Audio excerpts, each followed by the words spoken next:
प्यारे विद्यार्थियों, साथियों, आज हम बात करेंगे द्विदलीय व्यवस्था के गुण एवं दोष। क्या पार्टी सिस्टम या दलीय व्यवस्था वास्तविक रूप में संपूर्ण विश्व में मुख्यतः 3 प्रकार की होती है। एक दलीय व्यवस्था, द्विदलीय व्यवस्था, बहुदलीय व्यवस्था। पिछली वीडियो में हमने आपको एक दलीय व्यवस्था के बारे में बतलाया था। आज हम आपको बतलाएंगे द्विदलीय व्यवस्था के बारे में, जिसमें हम 2 बातें लेंगे, द्विदलीय व्यवस्था के गुण और अवगुण या दोष, या इसके क्या लाभ हैं, क्या हानियां हैं। किसी न किसी रूप में प्रत्येक प्रतियोगी परीक्षा के अंतर्गत द्विदलीय व्यवस्था से संबंधित प्रश्न भी पूछे जाते हैं। इसी के साथ में स्नातक स्तर के विद्यार्थी, स्नातकोत्तर स्तर के विद्यार्थियों से भी किसी न किसी रूप में इसके ऊपर प्रश्न अवश्य ही पूछा जाता है। तो प्राणों से प्यारे विद्यार्थियों, सर्वप्रथम आप हमारे YouTube चैनल को सब्सक्राइब अवश्य कीजिएगा। इसी के साथ में हमारी वीडियो को लाइक कीजिएगा, शेयर कीजिएगा। ध्यान दें, द्विदलीय, क्या द्विदलीय व्यवस्था, इसे वास्तविक रूप में अंग्रेजी में क्या कहते हैं, यह भी ध्यान रखेंगे।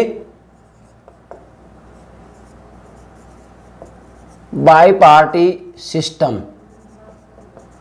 ये आपको ध्यान में रखना है। कभी कभी विद्यार्थी गलती कर बैठते हैं, पूछ लिया जाता है कि बाई पार्टी सिस्टम के कोई 2 गुण या 2 दोष बताइए, निम्न में से कौन से बाई पार्टी सिस्टम के गुण हैं या कौन से दोष है। किसी भी रूप में प्रश्न बनाया जा सकता, आपको भ्रमित होने की आवश्यकता नहीं है। तो किसकी बात करेंगे हम, द्विदलीय व्यवस्था की। ध्यान दें, देखो वास्तव में जब किसी भी देश के अंतर्गत राजनीति में स्पष्ट रूप से 2 मजबूत दल होते हैं, या राजनीति में स्पष्ट रूप में 2 प्रतियोगी दल होते हैं, तो उसे द्विदलीय व्यवस्था कहा जाता है। जैसे कि संयुक्त राज्य अमेरिका और ब्रिटेन में द्विदलीय व्यवस्था पाई जाती है।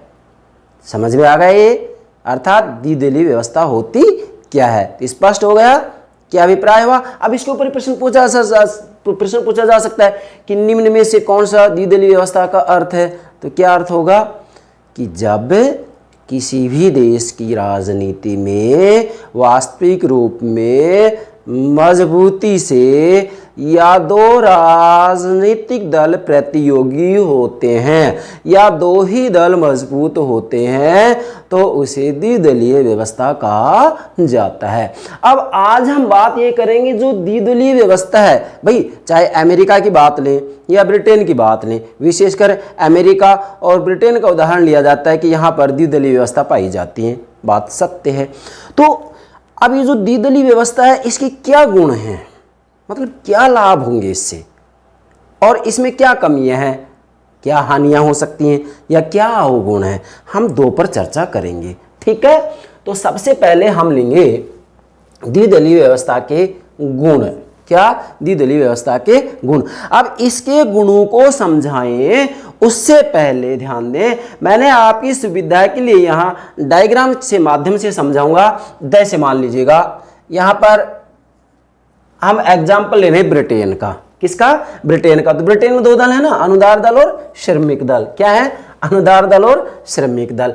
तो यहां क्या हो गया, अनुदार दल, और यहां क्या हो गया, श्रमिक दल। ठीक है भाई। अब देखो, ये हमने अमेरिका का एग्जाम्पल लिया है, तो यहां पर पहला दल क्या हो गया, रिपब्लिकन।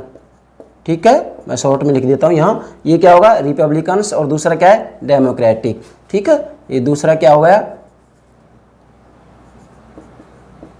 ठीक है, डेमोक्रेटिक। अब ध्यान दें भाई, ब्रिटेन में 2 दल हैं, अनुदार दल और श्रमिक दल। ठीक है, वहां वास्तविक रूप में उदार दल भी है, लेकिन उदार दल आज वास्तविक रूप में राजनीति में इतना प्रतियोगी नहीं है। ये 2 ही दल मजबूत हैं। कौन कौन से, अनुदार दल और श्रमिक दल। और अमेरिका में रिपब्लिकन्स और डेमोक्रेटिक वास्तविक रूप में 2 प्रतियोगी दल हैं। ठीक है, अब देखो यहां हमने ये तो ब्रिटेन के बारे में आप ये मान के चलेंगे कि दो दल हो गए, ये इधर ये अमेरिका के दो दल हो गए, रिपब्लिकन्स और डेमोक्रेटिक। ठीक है, हम चाहें तो यहाँ इसके आधार पर यहाँ भी समझा सकते हैं। एक एग्जाम्पल ले लेंगे कोई भी किसी भी देश का, जैसे हम ब्रिटेन का ले रहे हैं। ध्यान दें, देखो मैं यहाँ इसलिए बता रहा हूँ कि हमें इसके गुणों को समझना है। तो गुण इस डायग्राम के माध्यम से आप बिंदु बना सकते हैं। अब देखो ब्रिटेन का एग्जाम्पल ले रहे हैं हम। अब ब्रिटेन के दो दल कौन कौन से हो गए? अनुदार दल, अनुदार दल, और दूसरा क्या हो गया? श्रमिक दल। ठीक है भाई, पहला और दूसरा। अब ये दोनों दल वास्तविक रूप में प्रतियोगी दल हैं। ये दोनों ही क्या है? प्रतियोगी दल हैं स्पष्ट रूप में। मतलब फिर मैं कह रहा हूं, जब किसी देश की राजनीति के अंतर्गत वास्तविक रूप में दो दल मजबूत होते हैं या राजनीति में स्पष्ट रूप में दो दल प्रतियोगी हों तो उसे द्विदलीय व्यवस्था कहा जाता है। अब देखो समझें इसको, ये हो गया जनता। ठीक है भाई, अब देखें, अब हमें इसके गुणों को समझना है। तो द्विदलीय व्यवस्था का पहला गुण क्या हो गया? बिंदु नोट करें, इसके आधार पर समझाऊंगा मैं आपको। क्या हो गया पहला गुण? जनता की इच्छा के अनुसार सरकार का निर्माण। पहला गुण नोट कीजिएगा, किसका? द्विदलीय व्यवस्था का पहला गुण क्या होगा कि जनता की इच्छा के अनुसार सरकार का निर्माण होगा। कैसे होगा, क्यों? देखो अब मैंने यहां पहले दर्शा दिया ये डायग्राम। बिंदु क्या बना? जनता की इच्छा के अनुसार सरकार का निर्माण। अब यहां ये जनता होगी। अब चुनावों के अंतर्गत स्पष्ट रूप में क्या होगा भाई? जनता या तो इसे अपना बहुमत देगी या फिर श्रमिक दल को अपना बहुमत देगी, स्पष्ट रूप में चुन करके भेजेंगे। अब किसके आधार पर? भाई अनुदार दल की क्या घोषणा पत्र है, क्या कार्यक्रम है, क्या नीतियां हैं। श्रमिक दल का क्या घोषणा पत्र है, क्या कार्यक्रम है, क्या नीतियां हैं। तो इन दोनों में से जनता किसको पसंद कर रही है? इसका मतलब यह है कि वास्तविक रूप में जनता की जो इच्छा है, भाई जनता जिन कार्यक्रमों को, नीतियों को, सिद्धांतों को पसंद कर रही है, जिस घोषणा पत्र को पसंद कर रही है, उसको ही तो अपना मत देगी। अब उसकी मर्जी है अनुदार दल को जिता रहे हैं या श्रमिक दल को।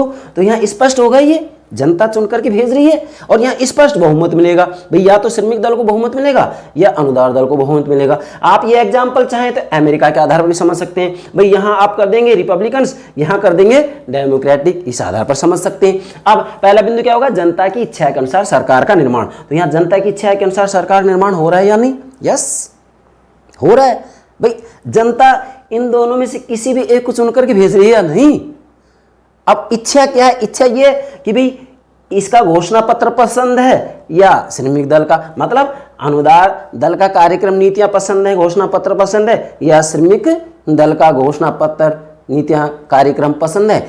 जो इसकी इच्छा है उसको चुन करके भेज देगी। तो इसका गुण होगा ये क्या? जनता की इच्छा के अनुसार सरकार का निर्माण। आशा करता हूं पहला गुण समझ में आ गया होगा। बहुत आसान तरीके से समझाऊंगा। मेरा मूल लक्ष्य ये है, मैं फिर कह रहा हूं कि हम वीडियो के लिए वीडियो नहीं बना रहे हैं। नो, मैं राजनीति विज्ञान से संबंधित सभी बातें आपको समझाने का प्रयास करूंगा। ध्यान दें। दूसरा इसका गुण क्या होगा? स्थिर सरकार। भाई बहुत महत्वपूर्ण बात है ये। क्या? द्विदलीय व्यवस्था का दूसरा गुण क्या होगा? स्थिर सरकार होगी। है अस्थिर सरकार नहीं हो सकती। जैसे बहुदलीय व्यवस्था जहाँ होती है, जैसे हमारे भारत में ही है बहुदलीय व्यवस्था। बहुदलीय व्यवस्था किसको कहते हैं? जब किसी देश की राजनीति के अंतर्गत दो से अधिक दल प्रतियोगी होते हैं या दो से अधिक दल होते हैं तो उसे बहुदलीय व्यवस्था कहा जाता है। अब बहुदलीय व्यवस्था में ये भी तो हो सकता है कि किसी भी एक दल को स्पष्ट बहुमत ना मिले तो गठबंधन की सरकार बनेगी, और भाई गठबंधन की सरकार बनेगी तो वास्तविक रूप में किसी भी दल की बात नहीं मानी जाएगी तो अपना समर्थन वापस ले लेगा, और समर्थन वापस ले लेगा तो इसका मतलब क्या होगा? सरकार गिर जाएगी। सरकार गिर जाएगी तो इसका मतलब क्या होगा? राजनीति स्तर या स्तर? स्तर। लेकिन द्विदलीय व्यवस्था का सबसे महत्वपूर्ण गुण है स्थिर सरकार होगी। आपसे पूछा जा सकता है निम्न में से किस दलीय व्यवस्था के अंतर्गत स्थिर सरकार होती है? आंसर द्विदलीय व्यवस्था। बहुदलीय में नहीं हो सकती है, बहुदलीय में कभी नहीं हो सकती है। ध्यान दें, स्थिर सरकार। अब स्थिर सरकार कैसे होगी? चलिए अब इसी डायग्राम समझाएंगे। देखो भाई, जनता या तो इसको स्पष्ट बहुमत दे रही है या इसको स्पष्ट बहुमत दे रही। इसका मतलब या तो अनुदार दल को बहुमत प्राप्त हो रहा है या श्रमिक दल को बहुमत प्राप्त हो रहा है। अब जब इनको स्पष्ट बहुमत प्राप्त हो रहा है तो वास्तविक रूप में यहाँ सरकार के द्वारा स्पष्ट रूप में अपनी नीतियाँ बनाई जाएंगी। क्यों? क्योंकि जो निश्चित कार्यकाल है उस कार्यकाल में वो निश्चितता से या निश्चिंतता से वास्तविक रूप में ठीक से कार्य कर सकते हैं। क्यों? क्योंकि उस कार्यकाल के अंतर्गत वास्तविक रूप में सरकार गिरने का डर नहीं रहेगा। क्यों? क्योंकि स्पष्ट बहुमत प्राप्त है, इनको विश्वास प्राप्त है। विश्वास प्राप्त है तो फिर ठीक से कार्य किए जा सकते हैं, अच्छी नीतियां बनाई जा सकती हैं। क्यों? क्योंकि वहां वास्तविक रूप में जो कार्यकाल जैसे मान लीजिएगा ब्रिटेन की बात है, ब्रिटेन 5 वर्ष है, और अमेरिका की बात आए तो वहां पर वास्तविक रूप में राष्ट्रपति का कार्यकाल कितना है? 4 वर्ष है। कार्यपालिका कार्यकाल का कितना है? कार्यपालिका कार्यकाल, राष्ट्रपति कार्यकाल 4 वर्ष है। तो जो निश्चित कार्यकाल वो कार्यकाल पूरा होगा। क्यों? क्योंकि वहां किसी भी रूप में गठबंधन सरकार का निर्माण नहीं हुआ है, बल्कि एक दल को स्पष्ट बहुमत मिला है। स्पष्ट बहुमत मिला है तो सरकार गिरने का डर नहीं है। इसलिए वास्तविक रूप में द्विदलीय व्यवस्था में जो सरकार होती है वो क्या होगी? स्थिर सरकार होगी। ठीक है।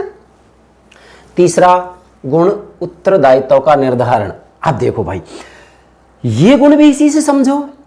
उत्तरदायित्व का निर्धारण कैसे होगा? भाई जनता ने या तो अनुदार दल को बहुमत दिया है या फिर श्रमिक दल को बहुमत दिया है या जिता करके भेजा है। ठीक है, या इनको बहुमत प्राप्त हुआ है। अब या तो सरकार अनुदार दल की होगी या श्रमिक दल की होगी। ऐसी स्थिति में मान लीजिएगा अनुदार दल की सरकार है तो इसके द्वारा चाहे अच्छा कार्य किया जा रहा है बुरा कार्य किया जा रहा हो, इसको ही उत्तरदायी ठहराया जाएगा और ये किसी अन्य पर अपना उत्तरदायित्व तो थोप नहीं सकता। ये नहीं कहेगा कि उसके कारण ऐसा हुआ है। गठबंधन सरकार में तो एक दूसरे के ऊपर छींटाकशी की जाएगी कि भी उसके कारण ऐसा हुआ, उसके कारण ऐसा हुआ, उसके कारण ऐसा हुआ, लेकिन यहाँ किसके बारे में कहेंगे? नहीं कह सकते। क्यों? क्योंकि वास्तविक रूप में जनता ने या तो श्रमिक दल को बहुमत दिया है या अनुदार दल को, और अनुदार दल की सरकार है तो वास्तविक रूप में पूरी जिम्मेदारी, पूरा उत्तरदायित्व अनुदार दल का होगा, चाहे अच्छे कार्य हो चाहे बुरे कार्य हो। समझ गए इसका मतलब वास्तविक रूप में यहाँ पूर्ण रूप में जो उत्तरदायित्व होगा वह जिसकी सरकार होगी उसका होगा। और इसलिए हम कहेंगे क्यों? क्योंकि वास्तविक रूप में उसे स्पष्ट बहुमत प्राप्त है, तो किसी अन्य के ऊपर यह दोषारोपण नहीं कर सकता, किसी अन्य के बारे में नहीं कह सकता कि इसके कारण ऐसा हुआ है या ये मेरा उत्तरदायित्व नहीं है, ऐसा नहीं कहा जा सकता है। इसलिए वास्तविक रूप में द्विदलीय व्यवस्था का ये तीसरा भी गुण बहुत महत्वपूर्ण है। क्या? कि उत्तरदायित्व का निर्धारण होता है यहाँ। भाई जिसकी सरकार होगी, स्पष्ट बहुमत जिसको मिला है, वास्तविक रूप में मैं फिर कह रहा हूं अच्छे और बुरे कार्यों का उत्तरदायित्व, जिम्मेदारी उसी की होती है। समझ गए? ठीक है। चौथा इसका गुण द्विदलीय व्यवस्था का, मंत्रिमंडल के निर्माण में सरलता। मतलब मंत्रिमंडल के गठन में बहुत सरलता होती है। बहुदलीय प्रणाली में बड़ी दिक्कत आती है। क्यों? क्योंकि जिस दल ने सरकार को समर्थन दिया है उसमें से मंत्री बनाने पड़ते हैं। अगर मंत्री नहीं बनाएंगे, मंत्री का पद नहीं देंगे तो समर्थन नहीं देंगे, वापस ले लेंगे समर्थन, सरकार गिर जाएगी। परंतु द्विदलीय व्यवस्था में ऐसा नहीं होता है। क्यों नहीं होता है? फिर कह रहा हूं, इसी के आधार पर समझे। भाई या तो अनुदार दल की सरकार होगी या श्रमिक दल की सरकार होगी। अब जिसको बहुमत प्राप्त हो गया, बहुमत प्राप्त दल का जो नेता होता है, क्लियर, प्रधानमंत्री बनेगा और उसके द्वारा मंत्रिमंडल गठन किया जाएगा। और मंत्रिमंडल के गठन में कोई परेशानी है ही नहीं। क्यों नहीं है? क्योंकि उनको स्पष्ट बहुमत प्राप्त है। भाई गठबंधन सरकार थोड़ी ना है यहाँ तो स्पष्ट 2 दल है। भाई या तो श्रमिक दल को बहुमत मिलेगा या अनुदार दल को मिलेगा। अब इसका बहुमत प्राप्त दल का जो नेता होगा प्रधानमंत्री बन गया, क्लियर है, और उसके द्वारा मंत्रिमंडल गठन किया जाएगा। दूसरे दल से इनका कोई लेना देना है नहीं। ठीक है, विपक्ष में बैठेगा, कोई परेशानी नहीं है। लेकिन मंत्रिमंडल के निर्माण में इनको कोई परेशानी नहीं आती है। क्यों? फिर कह रहा हूं क्योंकि इनको स्पष्ट बहुमत प्राप्त है भाई। जबकि बहुदलीय व्यवस्था के अंतर्गत मंत्रिमंडल के निर्माण में बहुत कठिनाई आती है। क्यों? क्योंकि फिर कह रहा हूं सभी भाई जो वास्तविक रूप में गठबंधन सरकार में सम्मिलित हो रहे हैं उन सभी दलों को किसी न किसी रूप में हम ये कहेंगे कि मंत्रिमंडल के अंतर्गत सदस्यता दी जाती है। एक मंत्री बनाए, 2 मंत्री बनाए, लेकिन उनको प्रसन्न अवश्य किया जाता है, जबकि द्विदलीय व्यवस्था में ऐसा नहीं होता है। बहुत महत्वपूर्ण गुण है क्या कि मंत्रिमंडल के निर्माण में इनको कोई परेशानी नहीं होती है, क्योंकि यहाँ स्पष्ट रूप में 2 दल हैं, एक सत्तारूढ़ होगा, दूसरा विपक्ष में बैठेगा। तो इन्हें मंत्रिमंडल के निर्माण में, सरकार के निर्माण में कोई परेशानी नहीं आती है। आशा करता हूँ द्विदलीय व्यवस्था की ये चारों गुण आप ठीक से समझ गए होंगे।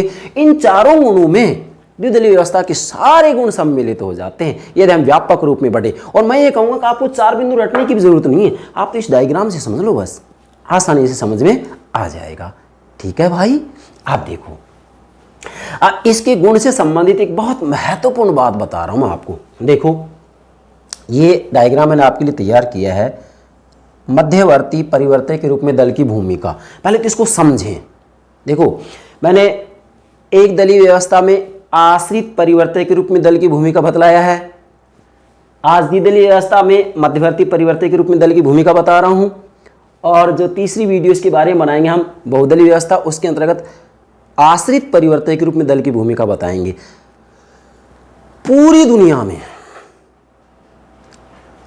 पार्टी सिस्टम का आप अध्ययन कीजिएगा, राजनीतिक दलों की भूमिकाओं का यदि आप अध्ययन करना चाहते हैं, उनके कार्यों को समझना चाहते हैं, समग्र रूप में पार्टी सिस्टम को समझना चाहते हैं, तो भाई मैं विश्वास के साथ कह रहा हूं, राजनीतिक दल केवल भूमिका की बात आती है 3 ही भूमिकाएं निभाते हैं, बस 3 भूमिका होती है, 3 बिंदु बनते हैं। एक तो हमने कल की वीडियो में बताया था, एक दलीय व्यवस्था में क्या बताया था, स्वतंत्र परिवर्तक की भूमिका। एक दलीय व्यवस्था में वास्तविक रूप में जो राजनीतिक दल होता है स्वतंत्र होता है, सरकार और जनता उसके अधीन होती है। इसके लिए आप पिछली वीडियो देखिएगा, एक दलीय व्यवस्था के गुण और दोष। आज हम क्या बता रहे हैं, मध्यवर्ती परिवर्तक की रूप भूमिका। अब देखो यहां एक शब्द आपके लिए आ रहा है, परिवर्तक। परिवर्तक का मतलब क्या होता है, परिवर्तक वेरिएबल्स। परिवर्तक का मतलब होता है राज व्यवस्था को प्रभावित करने वाले जो तत्व होते हैं वो परिवर्तक कहलाते हैं। जैसे मैं एक सामान्य उदाहरण देता हूं, जब हम मतदान व्यवहार का अध्ययन करते हैं, किसका, मतदान व्यवहार का अध्ययन करते हैं, तो एक मतदाता के मतदान व्यवहार को या एक मतदाता के व्यवहार को किन किन तत्वों ने प्रभावित किया है, उन तत्वों को परिवर्तक कहा जाता है। किन किन तत्वों ने, जैसे शिक्षा है, भाषा है, धर्म है, क्षेत्रीयता है, आर्थिक तत्व है, ये सारे क्या तत्व जो है ना वो एक मतदाता के व्यवहार को प्रभावित करते हैं या नहीं करते हैं, तो इनको परिवर्तक कहा जाता है। अब राजनीतिक दल की भूमिका को भी हम 3 परिवर्तकों के आधार पर समझ रहे हैं, स्वतंत्र परिवर्तक, मध्यवर्ती परिवर्तक, आश्रित परिवर्तक। अर्थात राजनीतिक दल स्वतंत्र परिवर्तक के रूप में कार्य करता है, जैसे कहां, चीन के अंतर्गत सरकार और जनता पूर्णतः इसके अधीन होता है। और मध्यवर्ती परिवर्तक के रूप में दल की भूमिका होती है, जैसे जितने भी लोकतांत्रिक प्रणाली वाले देश हैं, भाई मैं विश्वास के साथ कह रहा हूं, वहां जो दल की भूमिका होती है ना वो यही होती है, मध्यवर्ती परिवर्तक के रूप में भूमिका। और द्विदलीय व्यवस्था के अंतर्गत विशेषकर राजनीतिक दल की यही भूमिका होती है। समझे कैसे, ये देखो राजनीतिक दल बीच में स्थान दे दिया, इधर सरकार, इधर समाज, जनता। अब राजनीतिक दल बीच के अंतर्गत है, मतलब मध्यवर्ती परिवर्तक के रूप में भूमिका निभाता है। कैसे, यहां समाज, जनता की जो मांगे हैं, जनता की जो मांगे हैं, उन मांगों के बारे में राजनीतिक दल सरकार को अवगत कराएगा, सरकार को अवगत कराएगा। ठीक है, इस तरीके से डायरेक्ट, ये इनडायरेक्ट हो रहा है, प्रत्यक्ष अप्रत्यक्ष, ये भी मैं बताऊंगा। अब यहां क्या है, ये राजनीतिक दल समाज जनता की जो मांगे हैं सरकार को अवगत कराएंगे, और यही राजनीतिक दल सरकार की जो समस्या है या सरकार के द्वारा जो नीतियां निर्णय बनाए गए हैं उनसे समाज को, जनता को अवगत कराएंगे। तो मध्यवर्ती हो गए, बीच में हो गए, मतलब ये वास्तविक रूप में दोनों के संपर्क सूत्र के रूप में कार्य करते हैं। मैं ये कहूंगा कि यहाँ वास्तविक रूप में राजनीतिक दल राजनीतिक संचार के रूप में कार्य करते हैं, पॉलिटिकल कम्युनिकेशन सिस्टम है ये, राजनीतिक संचार के रूप में राजनीतिक दल कार्य करते हैं। और जिस देश में राजनीतिक दल इस रूप में ठीक से ईमानदारी से कार्य करते हैं उस देश में कभी क्रांति नहीं हो सकती है, और ये दोनों संतुष्ट रहेंगे, एक तरफ समाज, दूसरी तरफ सरकार। दोनों को कोई दिक्कत नहीं है, क्योंकि दोनों की समस्याओं को एक दूसरे से अवगत कौन कराएगा? राजनीतिक दल कराएगा भाई। और लोकतांत्रिक राज्य व्यवस्था में बार बार कह रहा हूँ, लोकतांत्रिक राज्य व्यवस्था में वास्तविक रूप में राजनीतिक दल की जो भूमिका होती है ना, वो यही होती है, मध्यवर्ती परिवर्तन। एक दलीय व्यवस्था में नहीं हो सकती मध्यवर्ती। फिर कह रहा हूं मैं, एक दलीय व्यवस्था में तो राजनीतिक दल वास्तविक रूप में स्वतंत्र परिवर्तन की भूमिका निभाता है, अर्थात सरकार और समाज से स्वतंत्र रहता है। स्वयं सरकार ही राजनीतिक दल के अधीन होती है, जैसे चीन के अंतर्गत है, मैंने कल आपको समझाया था। इसके लिए आप पिछली वीडियो देख सकते हैं, एक दलीय व्यवस्था के गुण और दोष के अंतर्गत। ठीक है, अब यहां वास्तविक रूप में द्विदलीय व्यवस्था की बात आती है, तो मैं ये कहूंगा कि वास्तव में यहां पर जो राजनीतिक दल होता है ना भाई, वो मध्यवर्ती परिवर्तन के रूप में भूमिका निभाता है। अर्थात वास्तविक रूप में दल की ये भूमिका होती है मध्यवर्ती, बीच में है ना दोनों की, एक तरफ सरकार, दूसरी तरफ समाज जनता। इनकी मांगे जो भी हैं सरकार को अवगत कराते हैं राजनीतिक दल, और इनकी जो भी नीतियां बनाए, निर्णय लिए हैं, या इनके सामने कोई समस्या हो सकती है कि हम इस कारण से जनता की मांगे पूरी नहीं कर सकते, तो राजनीतिक दल सरकार की समस्याएं, नीतियों, निर्णयों से समाज को, जनता को अवगत कराएंगे। तो क्या हो गया? मध्यवर्ती परिवर्तन हो गया ना। देखो, तीन बातें बोली हैं मैंने। स्वतंत्र परिवर्तन, स्वतंत्र परिवर्तन में तो क्या होता है कि राजनीतिक दल सरकार और समाज से स्वतंत्र रहते हुए कार्य करता है। जैसे एक दलीय व्यवस्था में ऐसा ही होता है, मैंने कल की वीडियो में डायग्राम्स के माध्यम से समझाया था। तो चीन में ऐसा है, यस। द्विदलीय व्यवस्था क्या है? फिर कह रहा हूं मैं, लोकतांत्रिक शासन व्यवस्थाओं में, लोकतांत्रिक राज्य व्यवस्थाओं में वास्तविक रूप में राजनीतिक दल यही भूमिका निभाते हैं भाई। कौन सी? मध्यवर्ती परिवर्तन के रूप में भूमिका। राजनीतिक दल समाज और सरकार के बीच में होते हैं। वास्तविक रूप में ये दोनों की समस्याओं से एक दूसरे को अवगत कराते हैं। ठीक है, अब एक क्या बच गया? आश्रित परिवर्तन। देखो, आश्रित परिवर्तन का मतलब होता है कि वास्तविक रूप में जो राजनीतिक दल होता है ना भाई, वो वास्तव में समाज व्यवस्था के अंतर्गत जो सामाजिक, आर्थिक, राजनीतिक पर्यावरण होता है उससे प्रभावित होता है, और स्वयं सरकार के द्वारा भी, व्यवस्थापिका के द्वारा भी राजनीतिक दल से संबंधित कोई कानून बनाए जाते हैं जिसके अधीन रहते हुए राजनीतिक दल को कार्य करना पड़ता है। जैसा कि लोकतांत्रिक राज्य व्यवस्थाओं में समय समय पर सरकार के द्वारा राजनीतिक दलों से संबंधित कानून बनाए जाते हैं। इसलिए हम कहेंगे कि लोकतांत्रिक राज्य व्यवस्थाओं में राजनीतिक दल महत्वपूर्ण रूप में तो मध्यवर्ती परिवर्तन की भूमिका निभाते हैं, लेकिन वास्तविक रूप में राजनीतिक दल आश्रित परिवर्तन की भूमिका भी निभाते हैं। और एक दलीय व्यवस्था में, सर्वसत्तावादी राज्य व्यवस्थाओं में राजनीतिक दल स्वतंत्र परिवर्तन की भूमिका निभाते हैं। ये अंतर ध्यान रखेंगे। लोकतांत्रिक राज्य व्यवस्थाओं में राजनीतिक दल मध्यवर्ती भूमिका मुख्य रूप में निभाते हैं और आश्रित परिवर्तन की भूमिका भी निभाते हैं। ठीक है, लेकिन सर्वसत्तावादी तानाशाही राज्य व्यवस्था में वास्तविक रूप में राजनीतिक दल एक स्वतंत्र परिवर्तन की भूमिका निभाते हैं, अर्थात समाज और सरकार ये दोनों उसके अधीन होते हैं। आशा करता हूं ये बात आपकी समझ में आ गई होगी। चलो पुनः दोहरा रहा हूं, राजनीतिक दल की भूमिकाओं को यदि आपको ठीक से समझना हो, संपूर्ण विश्व की पार्टी सिस्टम की भूमिका को ठीक से समझना हो, तो आप ध्यान रखेंगे राजनीतिक दलों की भूमिकाएं तीन प्रकार की होती हैं। स्वतंत्र परिवर्तन, आश्रित परिवर्तन, मध्यवर्ती परिवर्तन। समझ गए होंगे, मुझे पूरा विश्वास है यहाँ तक आप समझ गए होंगे। हालांकि मैं राजनीतिक दल की भूमिका के बारे में जो परिवर्तन हैं इनके लिए अलग से भी वीडियो अपलोड करूँगा। मेरे प्यारे विद्यार्थी, प्राणों से प्यारे विद्यार्थियों, मैं फिर कह रहा हूँ, मेरा लक्ष्य राजनीति विज्ञान से संबंधित सभी बातों को पूर्ण गहराई से समझाने का है। ठीक है, यहाँ तक समझ में आ गया होगा। तो ये होगा द्विदलीय व्यवस्था के गुण। अब यहाँ बिंदु तो चार ही बने, लेकिन भाई ये चार बिंदु नहीं है, इसमें सारी बातें सम्मिलित हो जाती हैं, बशर्ते कि आप इसके आधार पर और इसके आधार पर, ये दोनों चित्रों के आधार पर आप इसका अध्ययन करते हैं तो आपको कोई दिक्कत नहीं होगी। चित्र नंबर 1 और ये आपका हो गया चित्र नंबर 2, डायग्राम नंबर 2। इन दो के आधार पर आप इसे ठीक से समझ सकते हैं। आगे चलें, ठीक है।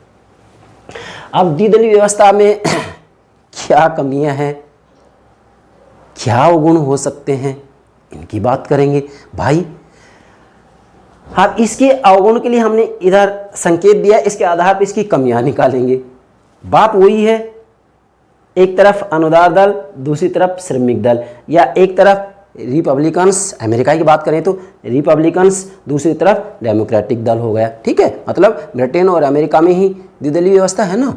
ठीक है, अब देखो इसका पहला अवगुण क्या है, ध्यान दें, राष्ट्र व व्यवस्थापिका दो भागों में बट जाते हैं। देखो द्विदलीय व्यवस्था, क्या करूं मैं, द्विदलीय व्यवस्था का वास्तविक रूप में जो सबसे महत्वपूर्ण, सबसे बड़ा अवगुण है, दोष है, कमी है, वो यही है भाई, क्या, कि राष्ट्र, पूरा राष्ट्र, राष्ट्र व व्यवस्थापिका दो भागों में बट जाते हैं। आपके सामने है ये, कैसे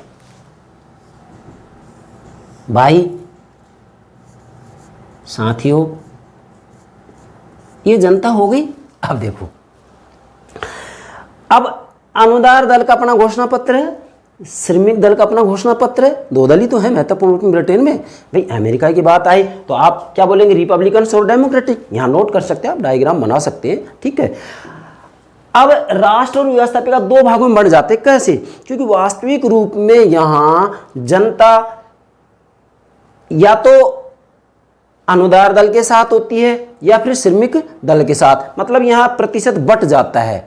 अब मान लीजिएगा 60% इधर आ गया, इसकी सरकार बन जाती, 40% इधर आ गया तो ये विपक्ष में होगा। क्या करूं, 60% इधर आ गया तो ये क्या है, बहुमत में इसकी सरकार बन जाती है और ये विपक्ष में बैठ जाता है। लेकिन जनता तो बट गई ना भाई, मैं एक एग्जांपल दे रहा हूं, 60% जनता इधर हो गई और 40% जनता इधर हो गई। ये मैं केवल एग्जाम्पल की बात कर रहा हूँ, बाकी ऐसा नहीं कि 60% इसी के साथ हमेशा रहेंगे या 40% इधर रहेगा, ये परिवर्तित होता रहेगा। लेकिन ये बात तो स्पष्ट होगी ना कि पूरी जनता बट तो गई ना भाई, इधर अनुदार दल के साथ 60% हो गया और श्रमिक के साथ में 40% हो गया, तो पूरा देश की जो जनता है बट गई। ध्यान दे, दो भागों में बट गई ना। अच्छा, इसके बाद में व्यवस्थापिका के दो भाग हो गए, कैसे हो गए, मान लो अनुदार दल है, इसको बहुमत मिल गया, सरकार इसकी बन गई, सत्तारूढ़ दल हो गया, और ये क्या होगा, विपक्ष हो गया। तो व्यवस्थापिका भी दो भागों में बट गई, सत्तारूढ़ और विपक्ष। इसलिए वास्तविक रूप में आलोचकों का कहना है, क्या कहना है, कि द्विदलीय व्यवस्था में, क्या कह रहा हूं, द्विदलीय व्यवस्था में वास्तविक रूप में पूरा राष्ट्र, देश, राष्ट्र व्यवस्थापिका दो भागों में बट जाते हैं। आपके सामने हैं ये दो भाग, है या नहीं, यस।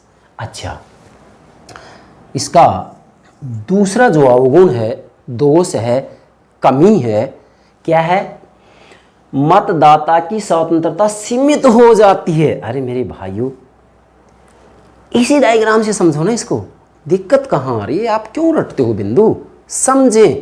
क्या क्या कुछ समझ में आ रहा है, मुझे पूरा विश्वास है।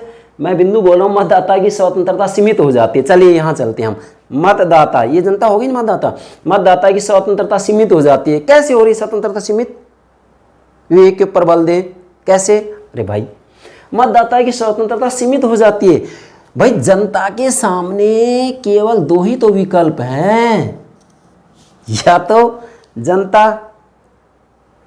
इसे मत देगी या इसे मत देगी। अब आलोचकों का कहना है कि एक मतदाता को ये भी पसंद नहीं हो, ये भी पसंद नहीं हो, तो क्या करे, फिर उसे एक को वोट देना ही पड़ेगा। इसलिए आलोचकों का कहना है कि द्विदलीय व्यवस्था में मतदाता की स्वतंत्रता सीमित हो जाती है। क्या कह रहा हूँ, मतदाता की स्वतंत्रता सीमित हो जाती है, उसके सामने केवल दो ही विकल्प होते हैं। बहुदलीय व्यवस्था में तो अनेक विकल्प होते हैं, और आज तो ज़्यादातर देशों की राज्य व्यवस्था के अंतर्गत वास्तविक रूप में अलग सी व्यवस्था भी कर दी गई है। नोटा का प्रयोग भी किया जाता है कि इनमें से मुझे कोई भी पसंद नहीं है। ठीक है, मेरा यहाँ कहने का भावार्थ ये है कि वास्तविक रूप में आलोचकों का कहना है कि द्विदलीय व्यवस्था में वास्तविक रूप में मतदाता की स्वतंत्रता सीमित हो जाती है, क्योंकि उसके सामने दो ही विकल्प होते हैं, आपके सामने, समझ गए होंगे। ठीक है, तीसरा अवगुण क्या है, सभी हितों और वर्गों को प्रतिनिधित्व प्राप्त नहीं होता। आपके सामने है, क्या, सभी हितों और वर्गों को प्रतिनिधित्व प्राप्त नहीं होता। अब बताइए, द्विदलीय व्यवस्था में मानकर चला जाता है कि संपूर्ण राष्ट्र में जो हित होते हैं वो दो ही प्रकार के होते हैं और दो ही वर्ग होते हैं। लेकिन भाई, क्या संपूर्ण जनता के जो हित होते हैं दो ही प्रकार के होते हैं, या अनेकों हित होते हैं? अनेकों हित होते हैं, और अनेकों हित होते हैं तो वास्तविक रूप में व्यवस्थापिका में सभी हितों का प्रतिनिधित्व नहीं होता, दो का ही प्रतिनिधित्व होता है। और वास्तविक रूप में तो फिर एक का होगा जिसे बहुमत प्राप्त होता है। इसलिए कहा जाता है कि द्विदलीय व्यवस्था में जो व्यवस्थापिका होती है उस व्यवस्थापिका में सभी हितों और वर्गों का प्रतिनिधित्व नहीं होता है। इसलिए द्विदलीय व्यवस्था में क्या कर रहा हूँ, द्विदलीय व्यवस्था में जो व्यवस्थापिका होती है वह पूर्ण रूप में प्रतिनिधित्वात्मक प्रणाली नहीं कही जा सकती, या जो व्यवस्थापिका होती है वह पूर्ण रूप में प्रतिनिधित्व मूलक संस्था नहीं होती है, प्रतिनिधियात्मक संस्था नहीं होती है। क्या कह रहा हूँ, प्रतिनिधियात्मक संस्था नहीं होती है, क्योंकि सभी हितों का सभी वर्गों का प्रतिनिधित्व व्यवस्थापिका में नहीं होता है। यहाँ केवल दो ही दल हैं, इसलिए सभी हितों का सभी वर्गों का प्रतिनिधित्व नहीं हो पाता है। इसलिए आलोचकों ने इस आधार पर भी इसकी आलोचना की है क्या कि सभी हितों और वर्गों को प्रतिनिधित्व प्राप्त नहीं होता है, क्योंकि जनता के सामने केवल दो ही विकल्प हैं और ये केवल पूरे राष्ट्र के दो हित मान करके चलते हैं, जबकि दो हित नहीं होते हैं, अनेकों प्रकार के हित होते हैं। जबकि होना ये चाहिए कि सभी हितों और वर्गों को किसी न किसी रूप में प्रतिनिधित्व प्राप्त होना ही चाहिए। जैसा कि वास्तविक रूप में इस कमी को दूर करने के लिए आनुपातिक प्रतिनिधित्व प्रणाली को अपनाया जाता है। ठीक है, लेकिन वो भी कब संभव होगा, तभी तो जबकि वहाँ अनेकों दल हों, जबकि यहाँ तो केवल दो ही दल हैं। समझ गए। चलिए, चौथा अवगुण है एक दल की तानाशाही की स्थापना। अरे भाई, मैं ये कहूँगा कि द्विदलीय व्यवस्था की अवगुणों का जब आप अध्ययन करते हैं ना, तो सबसे महत्वपूर्ण ये बिंदु बनेगा कि एक दल की तानाशाही की स्थापना होती है द्विदलीय व्यवस्था में। कैसे होती है, आपके सामने है। मान लो जनता ने बहुमत दिया अनुदार दल को, तो सरकार किसकी बनेगी, अनुदार दल की। स्पष्ट बहुमत है, स्पष्ट बहुमत है।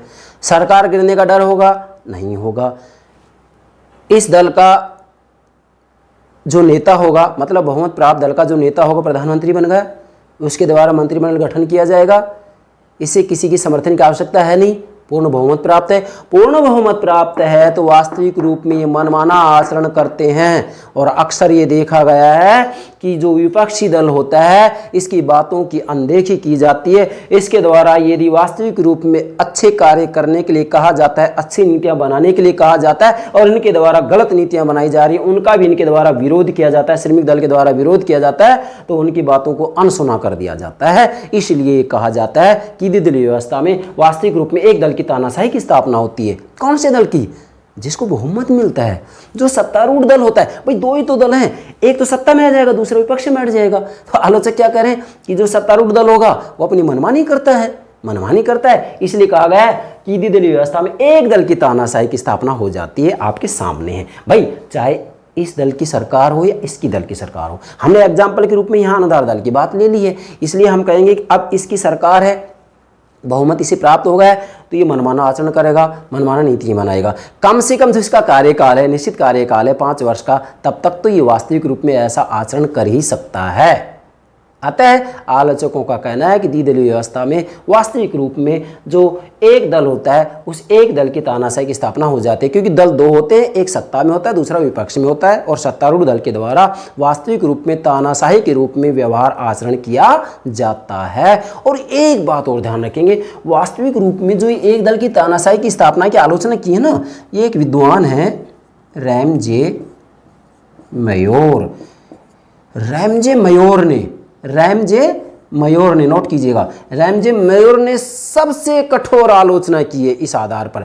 रैमजे मयोर का कहना है कि वास्तविक रूप में द्विदलीय व्यवस्था में सबसे मुख्य जो अवगुण है या कमी है वो यही है क्या कि एक दल की तानाशाही की स्थापना हो जाती है। आपसे एग्जाम में यह भी प्रश्न किसी भी रूप में पूछा जा सकता है कि द्विदलीय व्यवस्था की सबसे ज्यादा कठोर निंदा या आलोचना किसने की है, रैमजे मयोर ने की है। रैमजे मयोर ने की है, रैमजे मयोर ने की है। ठीक है, नोट कीजिएगा, रैमजे मयोर ने की है। ठीक है, आशा करता हूँ द्विदलीय व्यवस्था के गुण और अवगुण ठीक से आपकी समझ में आ गए होंगे। भाई मैं फिर कह रहा हूँ, आप ये जो मैं सामान्य से रूप में डायग्राम बना रहा हूँ, इनके माध्यम से आप पार्टी सिस्टम को आसानी से समझ सकते हैं, आपको कोई दिक्कत आएगी नहीं भाई।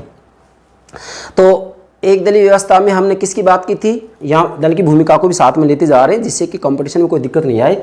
उसमें हमने स्वतंत्र प्रवृत्ति की बात की थी, द्विदलीय व्यवस्था में हमने मध्यवर्ती प्रवृत्ति की बात कर ली है, और इसके बाद में जो बहुदलीय व्यवस्था की बात करेंगे उसके अंतर्गत हम किसकी बात करेंगे, आश्रित परिवर्ती की बात करेंगे। तो ये तीनों परिवर्ते भी आपकी समझ में आ जाएंगे, और मैं दावे के साथ करूँ तीनों परिवर्ते आप समझ जाइएगा। पार्टी सिस्टम को समझने में आपको दिक्कत आ ही नहीं सकती, अगर आए तो कमेंट के माध्यम से अवश्य अवगत कराएं। तो प्लीज़ ये होगा द्विदलीय व्यवस्था के गुण और दोष। आशा करता हूँ पूर्ण रूप में आप इसको समझ गए होंगे। तो हमारे YouTube चैनल को सब्सक्राइब अवश्य कीजिएगा, इसी के साथ में हमारी वीडियो को लाइक कीजिएगा, शेयर कीजिएगा। Thank you very much, thank you very much.